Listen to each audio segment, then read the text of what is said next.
Halo Sobat Senator, kembali lagi bersama saya Juan. Di podcast kali ini tentu di DPD RI kita akan mengupas mengenai banyak sekali isu-isu nasional dan isu-isu daerah yang tentunya kita kali ini membahas mengenai salah satu alat kelengkapan yang sedang melakukan pengawasan mengenai pelaksanaan Undang-Undang Nomor 6 Tahun 2014 yaitu tentang desa.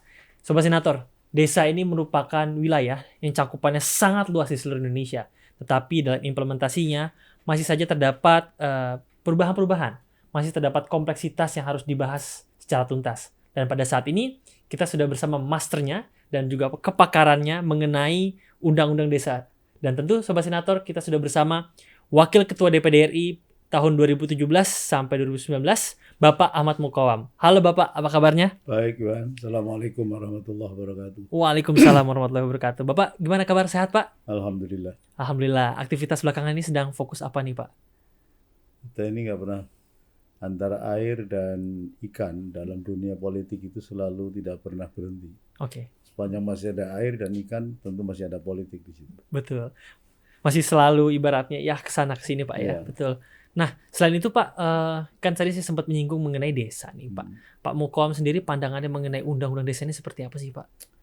Pertama begini ya, saya mohon kepada semuanya, pada stakeholders baik di pemerintah ataupun masyarakat ataupun pegiat ya aktivis desa, masuk Undang-Undang Desa itu harus dipahami mengenai pasal 1 ayat 1 dulu, Oke.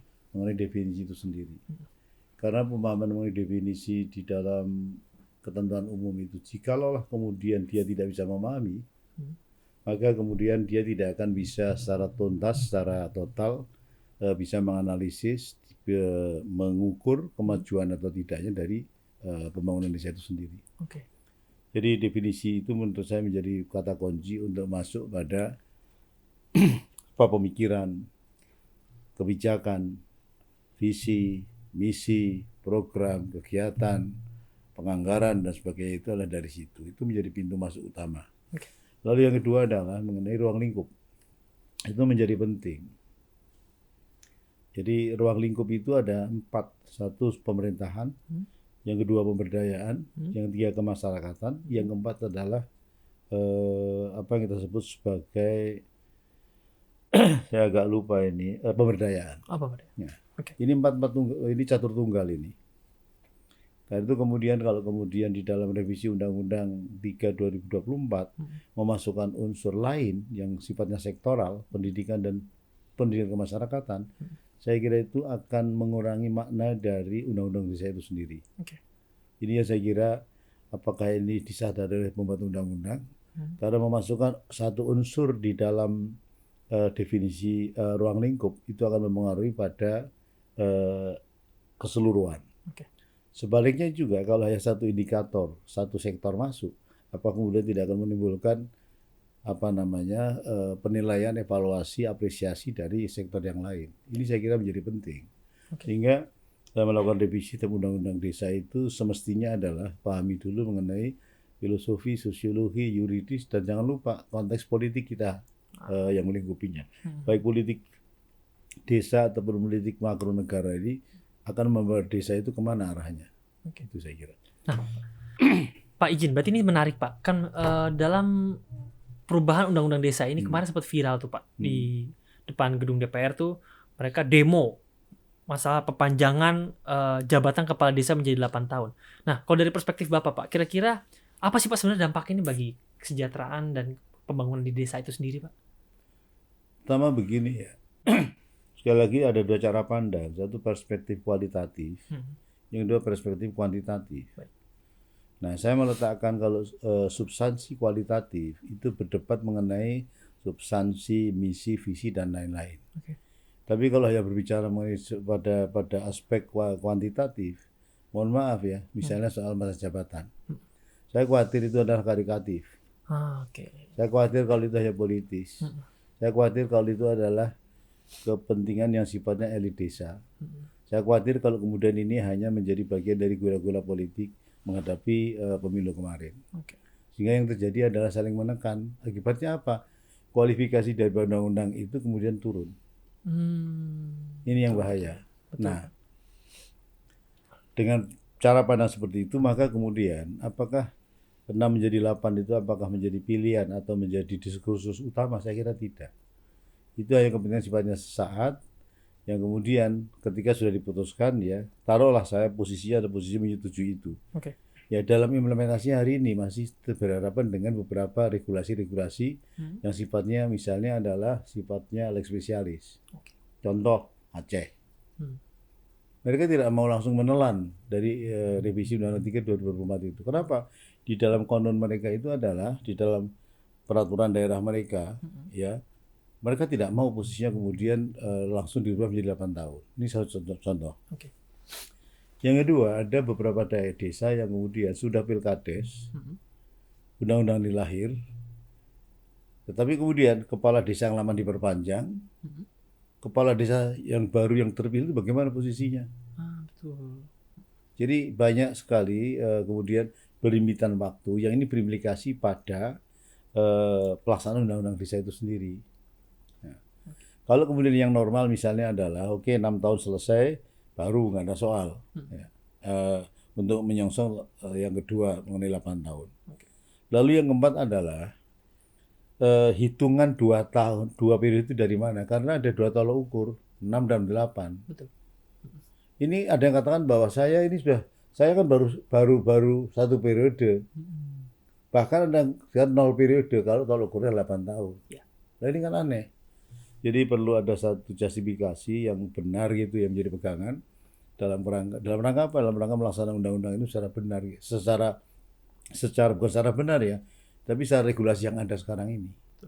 Sehingga dari kuadran, dari asas, dari aras kualifikasi saja bagi saya masih diskursus.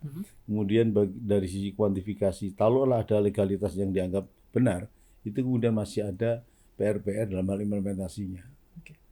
Dan yang paling harus dipikir adalah kalau kita bicara mengenai sesuatu, eksistensialitas itulah yang harus dijadikan sebagai pedoman utamanya.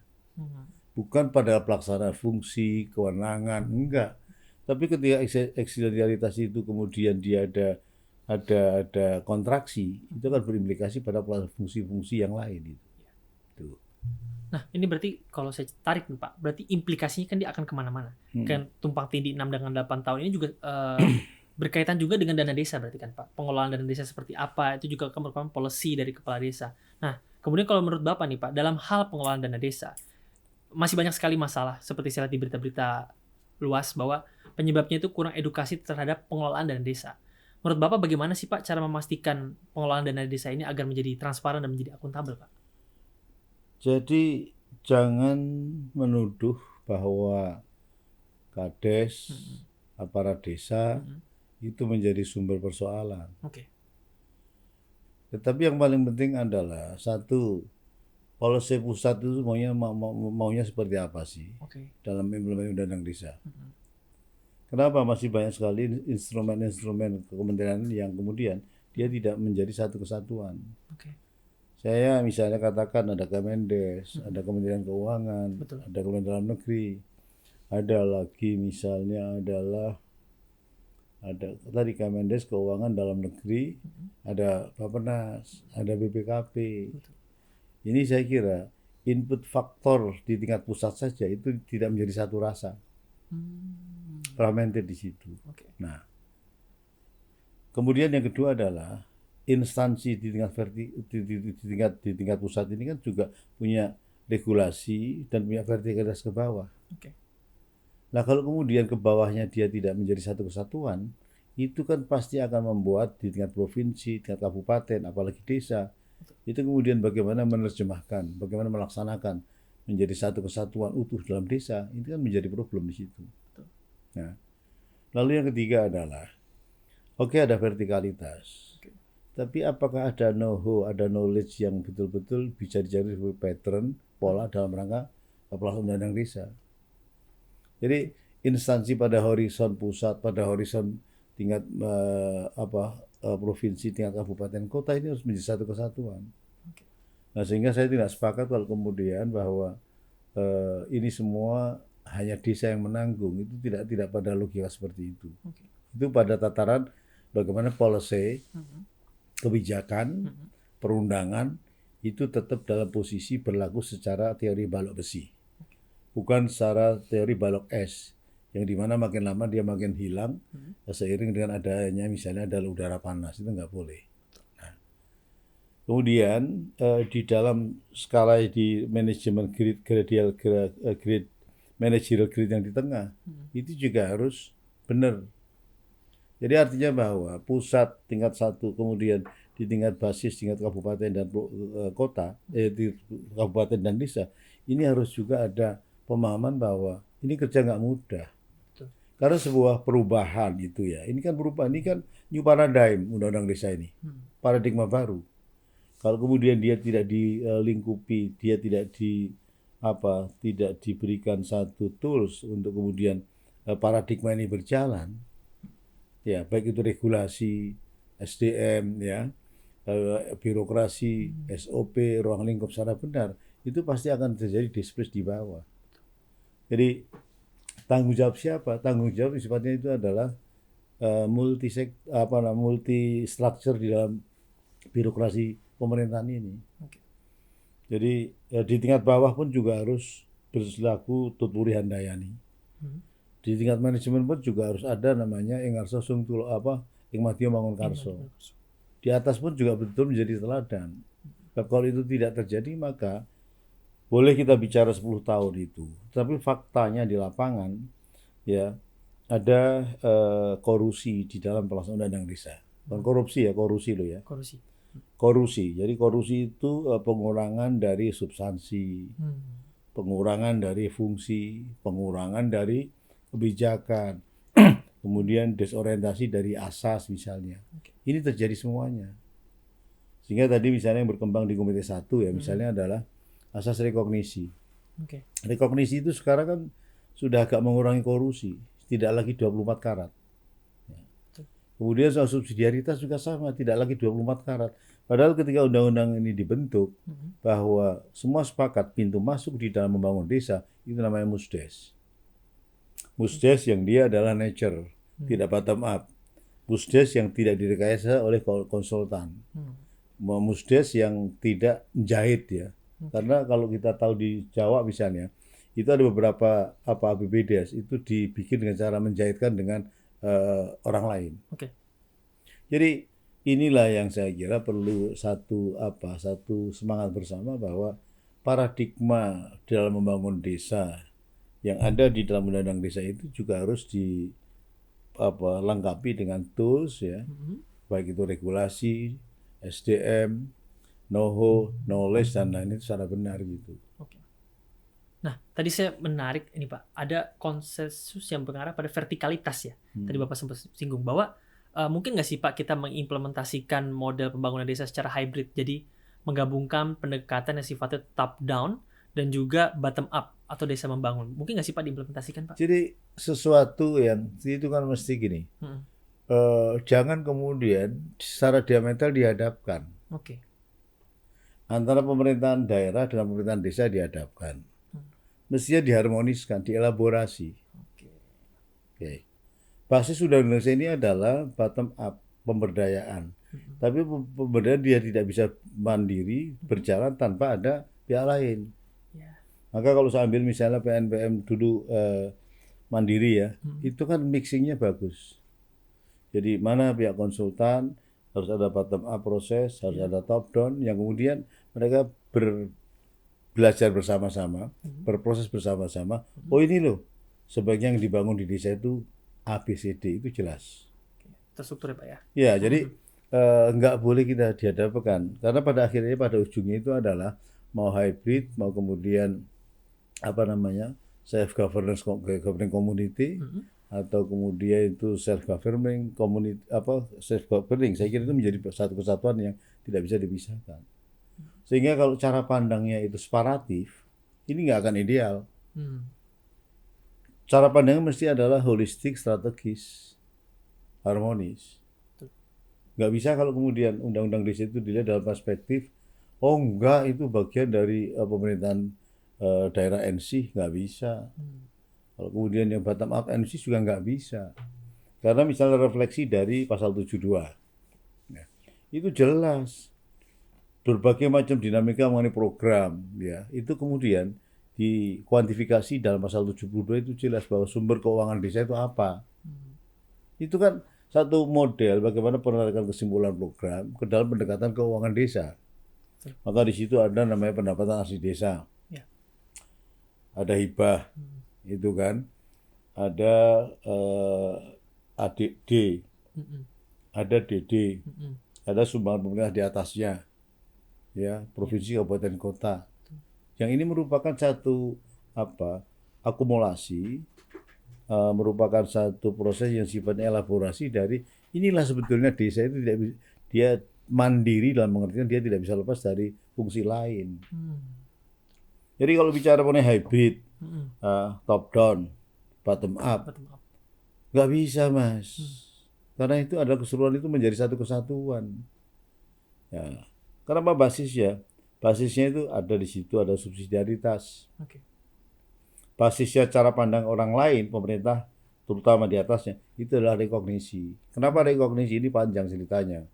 Kenapa bahwa banyak pakar pun juga memberikan satu catatan historis bahwa desa itu adalah menjadi basis komunitas sebelum Indonesia merdeka. Basis komunitas sekali lagi, yang kemudian dia merefleksi, berproses menjadi menjadi sebuah formalitas yang namanya desa itu.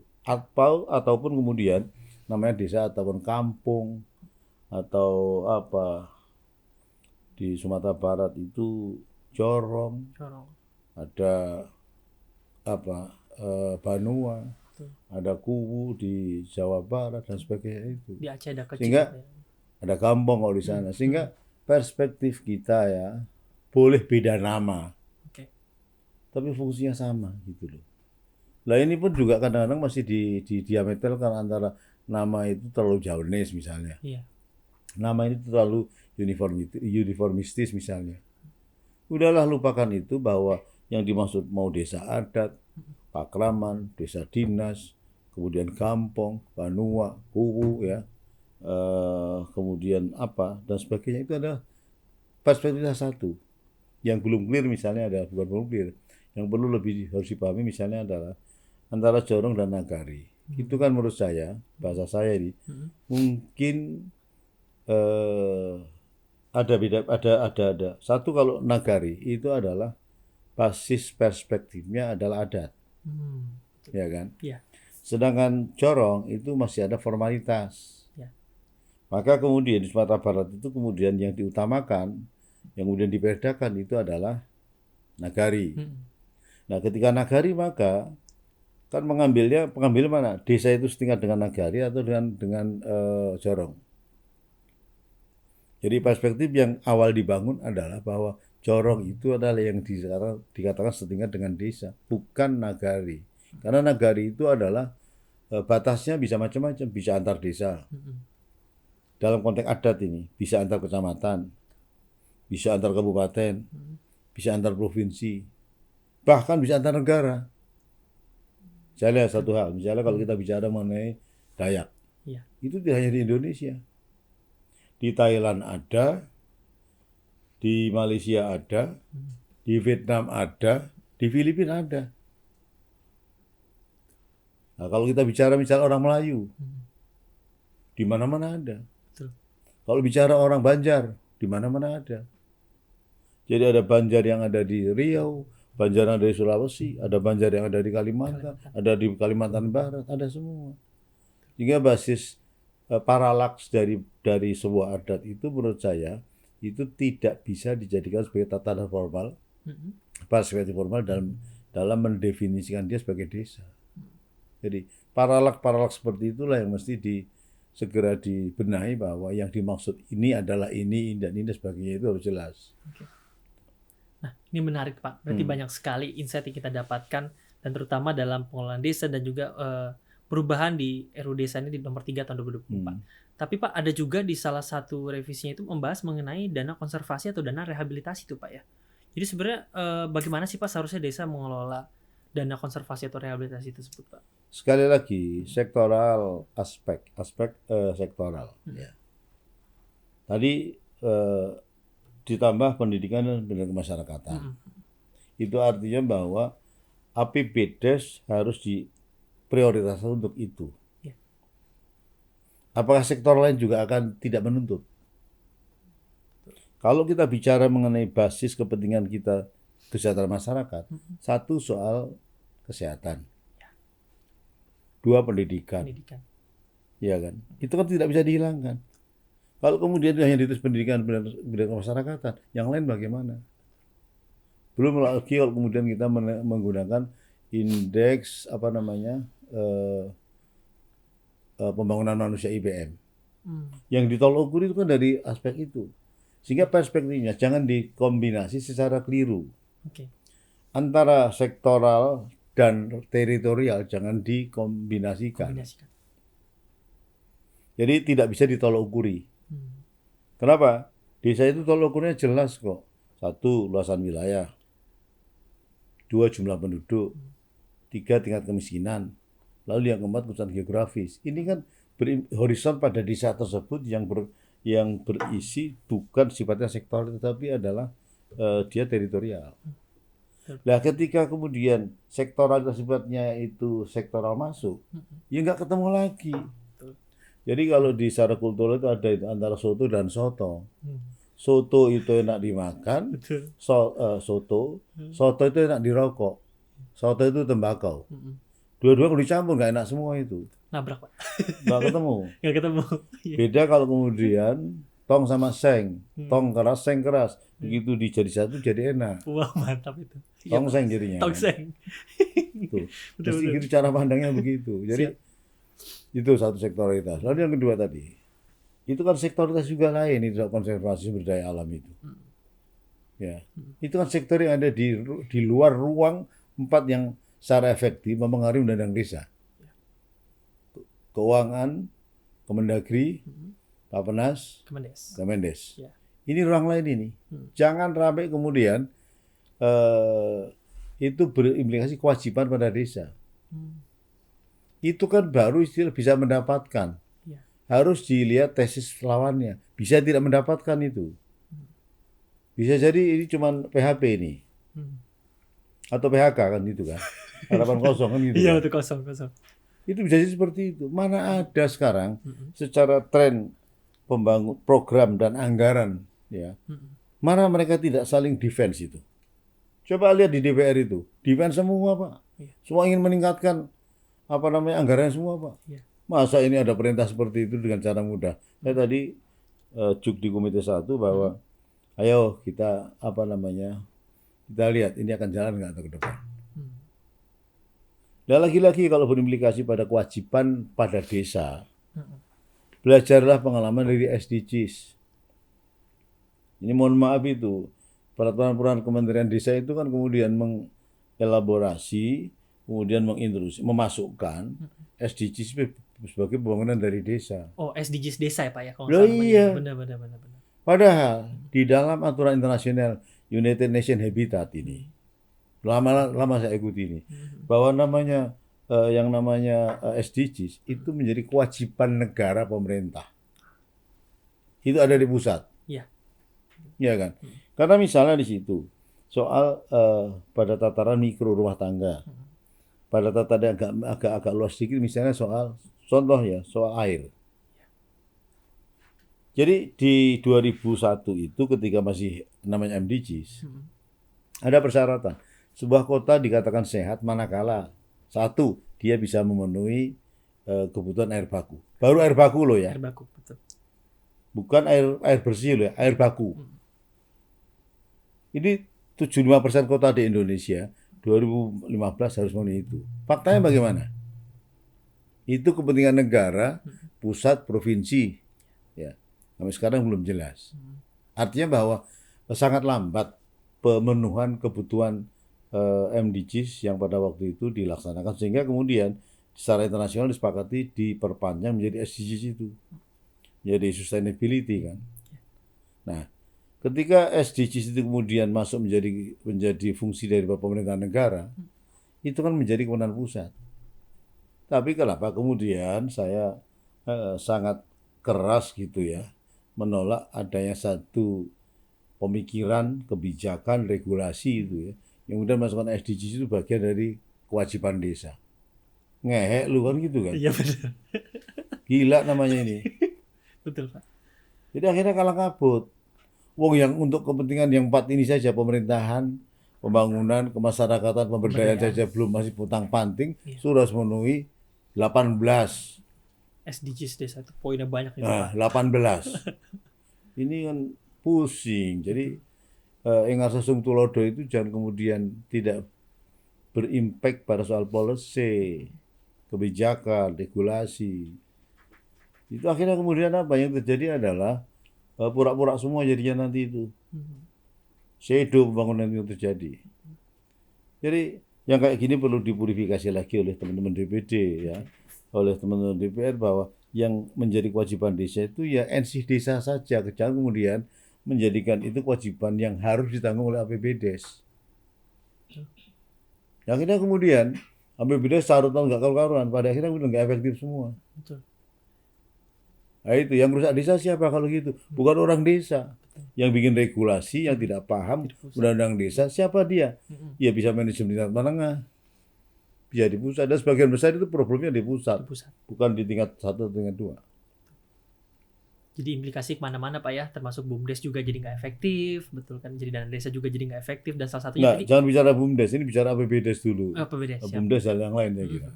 Jadi masih beberapa yang belum efektif lah pada Betul. implementasi tantangan, Pak. Nah terakhir nih Pak, sebelum kita masuk, kira-kira closing statement apa yang ingin Bapak sampaikan, terutama dalam revisi dari Undang-Undang Desa ini, Pak?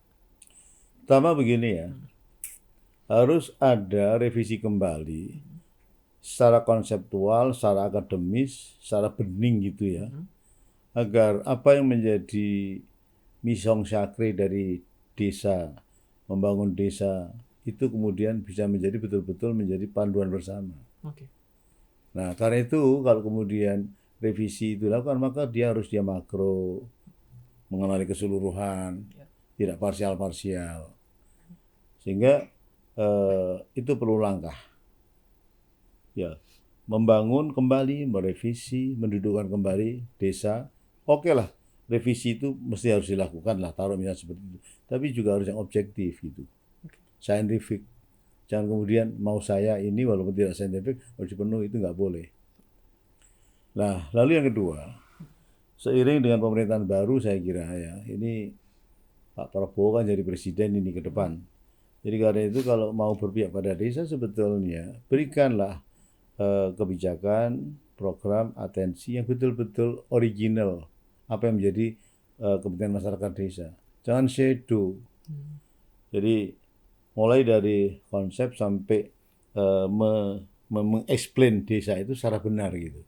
Hari ini tadi misalnya masih ada yang dikatakan bahwa masyarakat kita lebih banyak di desa daripada di kota. Sekarang kita lihat kriteria kota itu seperti apa.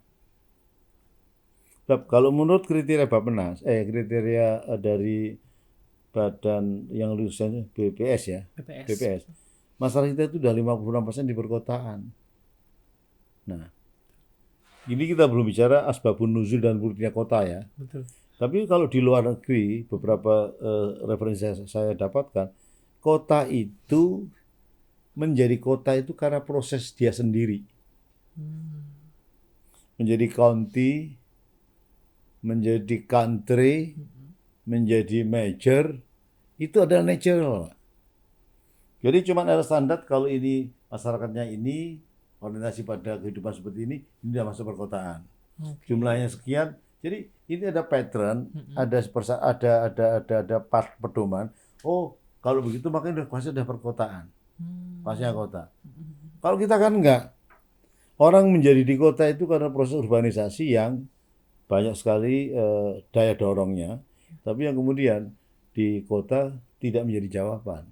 Itulah yang tidak dipahami oleh sebagian, bahwa 54% itu sudah berasal di perkotaan. Jadi yang lain itu betul tidak pindah orangnya, tapi tahu-tahu jadi kota. Nah, kalau kita pindah ke kota, kotanya kita menjadi orang kota. Kan berbeda itu, natural approach-nya dan formal approach-nya kan berbeda. Ya. Kalau kita pindah baru jadi orang kota. Tapi kalau negara-negara maju itu dalam mengkualifikasikan, mensyaratkan itu adalah kamu akan menjadi kota dan akan mendapat hak kewajiban tertentu kalau ini udah terpenuhi. Enak berkota itu. Tidak kemudian didorong pull faktor tadi itu karena misalnya kehidupan di desa yang unmanageable misalnya. Tidak ada pembelajaran masyarakat yang baik. Desa semakin kering dari budaya. Desa semakin kering dari mata pencaharian. Desa makin tidak mensejahterakan. Desa tidak dan sebagainya itu yang kemudian menjadi menarik kalau kemudian itu direlevansikan dengan kalau Anda mau perubahan undang desa yang lebih bagus lagi gitu. Gitu Mas. Oke, siap. Wah, luar biasa nih Pak. Banyak sekali insight yang didapatkan mengenai undang-undang dari desa itu sendiri. Semoga Sobat Senator menyaksikan nih Pak, mendapatkan insight Pak. Bahwa revisi undang-undang desa ini masih harus memperhatikan berbagai aspek-aspek yang sudah Bapak sampaikan sebelumnya. Nah, tentunya terima kasih Pak sudah datang ke The Voice Podcast DPD RI. Dan tentunya untuk Sobat Senator menyaksikan, jangan lupa untuk like, comment, subscribe untuk menyaksikan video-video seputar DPD RI dan juga podcast dari DPD RI. Saya Juan, tentunya bersama Pak Ahmad Muqawam. Sekali lagi terima kasih banyak sudah hadir Pak di DPD RI. Dan tentunya DPD RI, salam dari daerah untuk Indonesia. Wassalamualaikum warahmatullahi wabarakatuh. Assalamualaikum warahmatullahi wabarakatuh.